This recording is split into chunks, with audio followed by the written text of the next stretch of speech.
Hey y'all! Welcome back to the Tripod YouTube channel. This is Tripod Reviews. If you haven't visited before, I do book reviews of usually 2U Press books, but really any books. I'll probably have one coming up where I'll do a fantasy series that I just finished. I just read the Poppy Wars series. It was fantastic. Today I'll be doing another 2U Press book review.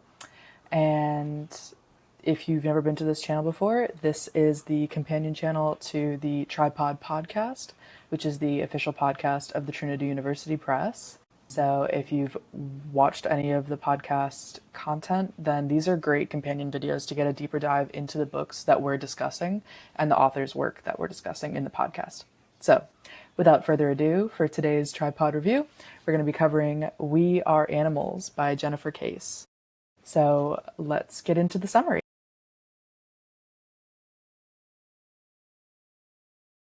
So We Are Animals by Jennifer Case is a collection of essays that explores social stigmas around motherhood, pregnancy, and feminism.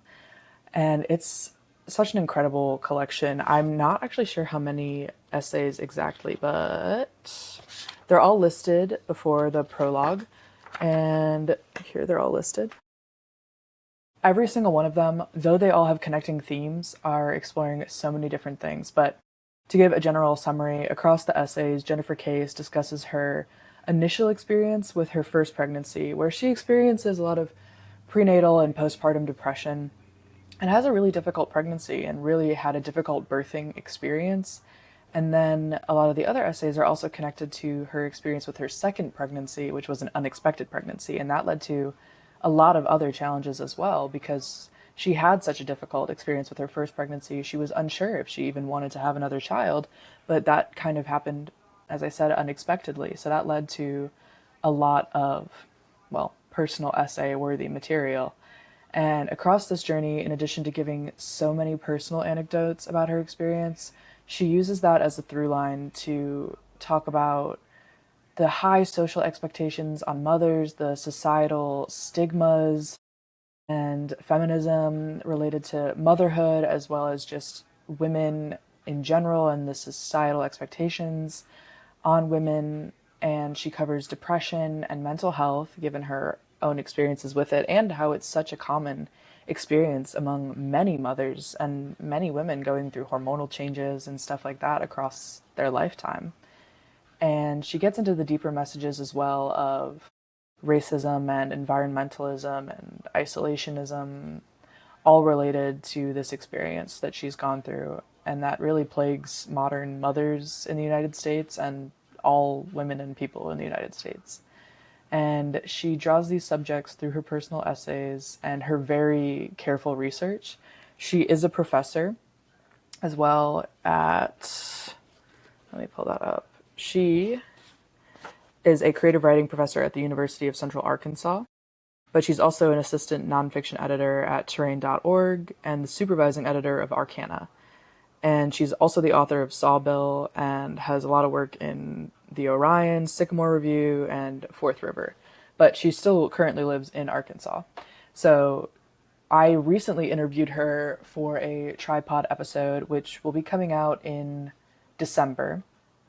I talked to her, though, not that long ago, but I finished this book, I want to say, maybe a month ago?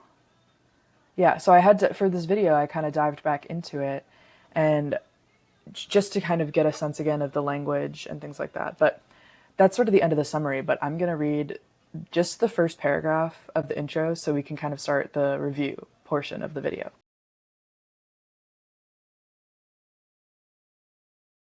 So this is in the prologue of the book, which is Message for the Animal Mother, is what the prologue is titled. And this is just the first paragraph, but it is just, we'll get into it, but this is the opening paragraph. You are teats tingling, hairy line from your pubis to your belly button, stretched skin that has spread and then shrunk to create ripples and dapples. You are bite and aching neck, and an arm that always reaches out and will hold a child when they need to be held, and will grab that child when they need to be held back. When children hit their heads on a rock or a table or the thinly carpeted floor, you will run to them and hold ice to the pulsing bruise, and in the backside of your left cheek, a bulge of your own will burgeon. You are power, though you do not always know it. You are sparks and mirror neurons and a life force throbbing to reach the future. That's just the very first paragraph of the book. And to kind of kick off this review, I want to start with the structure of the book and the style of writing that Case employs here.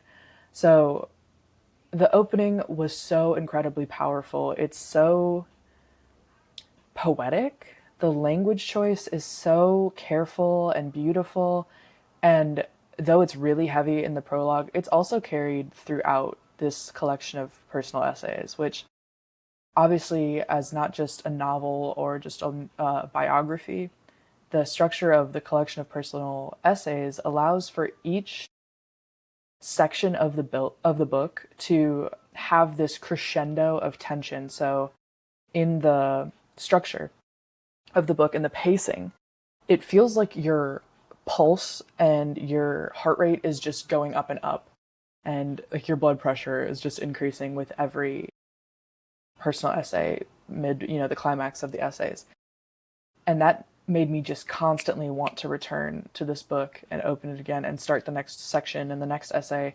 It just keeps roping you in with this beautiful language, and it's just so engaging, truly so engaging. And beyond the style of writing that goes into it, the mixture of personal anecdote with research was just the perfect balance. I think I've talked about this before, is that, well, now I can no longer call myself not a nonfiction reader because I don't know how many of the TU Press nonfiction books I've read, but I'm now a big fan. So I've been converted to the nonfiction side of the world. But if you're like me and you're just kind of getting into nonfiction, or it's something that you're maybe still a little bit unsure about, you don't want to get bogged down with too many facts and all that, this style of writing combined with the personal essay like breakup of the structure was such a good mix of these personal powerful anecdotes of Case's experience with pregnancy and motherhood and everything that goes into that, mixed in with a lot of research about, I mean, like pregnancy death rates in the US and racism regarding health management in pregnancies and motherhood across the United States. So mixing in that research with somebody's personal story felt like I was really connected to the facts and research that was brought into this book. I feel like a lot of times with other nonfiction, the facts are just kind of presented to build up a foundation or a case that's being explored. But with this, it was just adding emphasis to a personal experience by drawing the experiences of others. Because Jennifer is not necessarily a woman of color, but she dives into that and is not afraid to explore how she, even though she had a difficult pregnancy, knows that as a white woman, she still had a very different experience than so many other women who were less fortunate in her circumstances. So that was so well done. I really, really appreciated the way that the personal anecdotes mixed with the research. And something else, because with personal essay collections, I feel like sometimes authors are just trying to gather up, a basis of their writing to put a book together. So a lot of the writing feels repetitive, or it feels like you're kind of beating a dead horse. Like you're just like, okay, we've already read an essay about this. You don't need to give me another essay on the exact same subject. That feeling was not at all found in this book. Every essay explored something different, even if they had similar bases, even though they had similar starting points from Jennifer's experience with her pregnancy as a through line, all of the themes, all of the messaging were different through each essay. So on that note, I'll get into sort of the bigger themes and messages that are explored in the essays.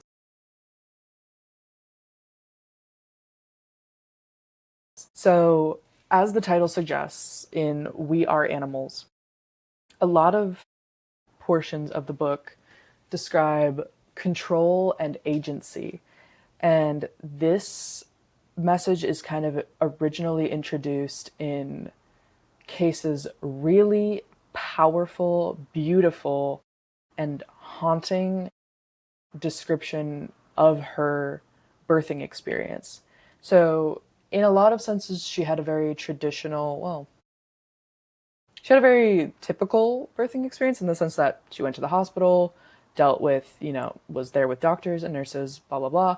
So it wasn't a home birth or things like that, which offer other complications, but sort of the traditional sense of going to the hospital, being prepared for that, having a midwife, things like that. But in her actual experience of giving birth, she describes feeling this animalistic mammalian connection of the body completely taking over and doing what it is biologically designed to do as a woman or as a person giving birth. I had never had that experience described to me in that way. Obviously, I've talked to my mother about this, especially after reading this book. I wanted to kind of get her side of her opinions on what Jennifer Case had written, and she completely agrees. And I don't think it's far to say that many mothers would agree with this of just you have no control over when your body is wanting to contract, when it puts you into labor. It's such a bodily, animalistic experience, and she does a great job of saying that. But she also puts together the through line of we are all animals in the sense that we all have needs and basic necessities that we need met. And when we're put into dire situations or moments where survival becomes our number one priority or the survival of another, like if you are raising a child, the needs of your child biologically just force you to put yourself aside and you just feel the need to cater to the baby.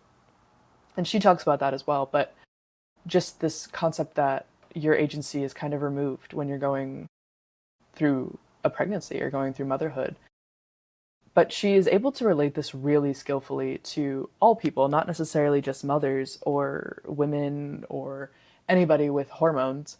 She's able to talk about how we have so many ideologies and social structures that are placed around us so that we are able to work and, have a livelihood and things like that. But at the core of it, we're all animals. We all have needs, we all have desires, we are all driven by impulses, and we react to stimuli like all animals do, but we have the complexity of memory and social interaction, empathy, creating art. Obviously, we're complex as humans, but very rarely in our lives do we get to touch back to the animalistic side of ourselves. And Jennifer, going through her experience with pregnancy, just talks about losing the feeling of having that heightened emotional state and things like that, of just feeling so animal like, of you're feeding something with your body, you are creating something with your body that you are not doing consciously. This is a subconscious animal instinct to do this.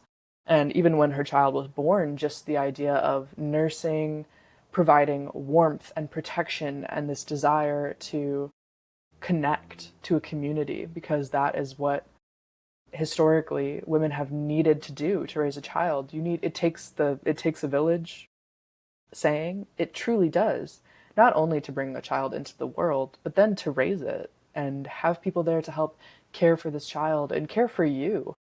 And I thought that was a great message because she connects in the isolation element of people not being as neighborly. You don't have that historic system of when a child is born, you don't have your neighbors coming in to help take care of your house and provide food and clothing and things like that. It's so much harder to connect in that way now. We really don't value it as much as we used to. And she also delves into the aspect that we do seek control so heavily as people in our work and in our lives. It feels scary to lose control, of course, for so many people, but we also strive to find moments where we can safely lose control. And I hadn't ever read something where that experience was so clearly laid out and explained in the sense of just being a person and having animal instincts and impulses and the anxiety that drives so many people of just that fight or flight and just being stuck in a fight or flight response because of all of the stimuli in our world. So that was a great leading message in the book, and it goes across the entire series of essays. But another one that comes up is the social constructs, which tie into the agency aspect, but the idea of expectations on women and mothers. Case talks about this in the sense that when she had her child and she was, beginning the process of raising the child, she was going out into the world, and even before her baby is born, going out and struggling with prenatal and postpartum depression and feeling not comfortable in her body and feeling a level of shame, especially about her second pregnancy, where she didn't have the feelings you're supposed to have. There's this standard for mothers of when you find out you're pregnant, you should be overjoyed and excited, and you should be, just enraptured and excited about these changes that are happening to you, the glow of pregnancy and all these things. And she found it so hard to openly talk to other mothers and be like, are you feeling disgusting and out of control and really scared? Are you also not sure if you're going to be capable of loving this child to your fullest ability? Are you also scared about not doing enough or repeating generational traumas? She felt like she couldn't discuss those things openly with other mothers in her community because it is something that's kind of shamed. You're supposed to just be stoic about this as a mother and just know it is your mission to take care of this child and bring them into the world and all of that. But the details of what goes into that, all the changes that happen to your body and the loss of agency, is not something that Case felt she could openly discuss. And I think that obviously is very particular to mothers because that is such a loss of control and it is such a drastic physical change. But even for women, as a younger reader, I'm not necessarily the target audience for this book, but reading it through my eyes, I was very much connected to the fact that women in general have so many expectations and high standards put on them.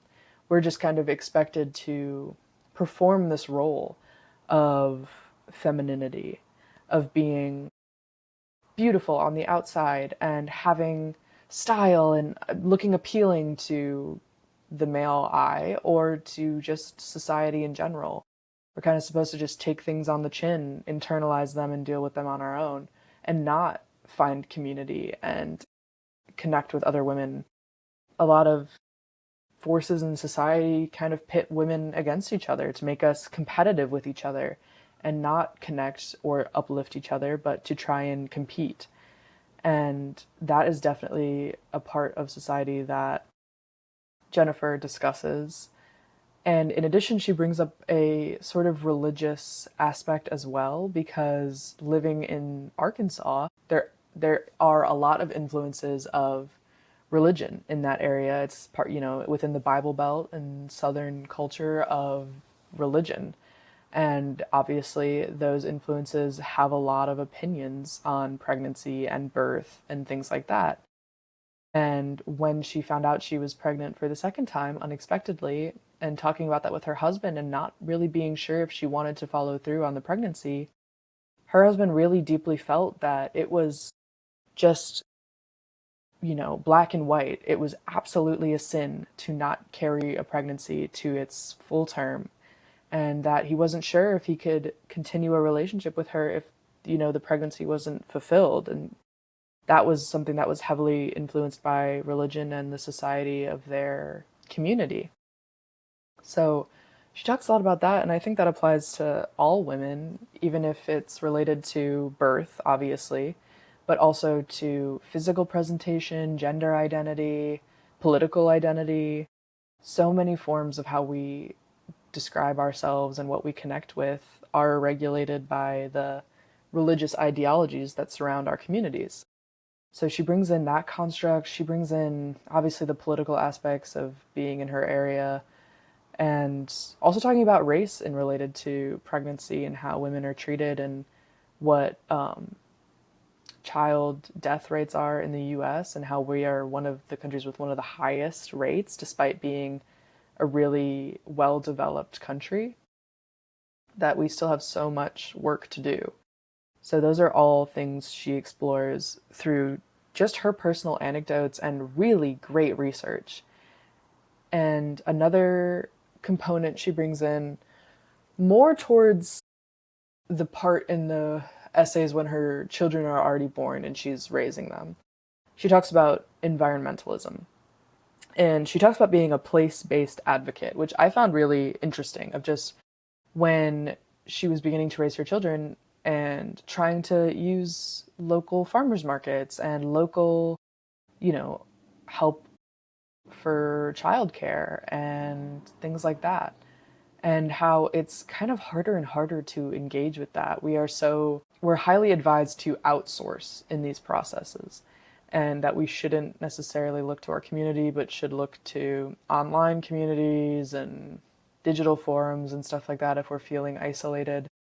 But she talks about actually getting out and being in the environment despite struggling with the shame and the feeling that she wasn't meeting the standards that she was supposed to as a mother. All of these messages are heavily tied throughout each essay, and I came away, one, having had such a great experience reading this book, and two, feeling so deeply proud and grateful for the women in my life. For my mother, who had a difficult, like, I mean, she's had 3 children, so she's been through these experiences. And my grandmother, of having raised her children and having run a daycare when she first, because she was immigrating from Canada. So running a daycare early on and helping be that place-based advocate of you can turn to your neighbor and help run a daycare.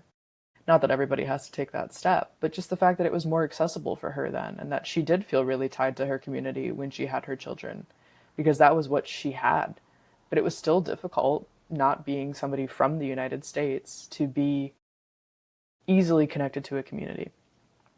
And it made me so grateful for everything that they had done to raise my mother raising me and my brothers, all of that. And just seeing other women in my life. And Jennifer talks about the invisible anguish of others.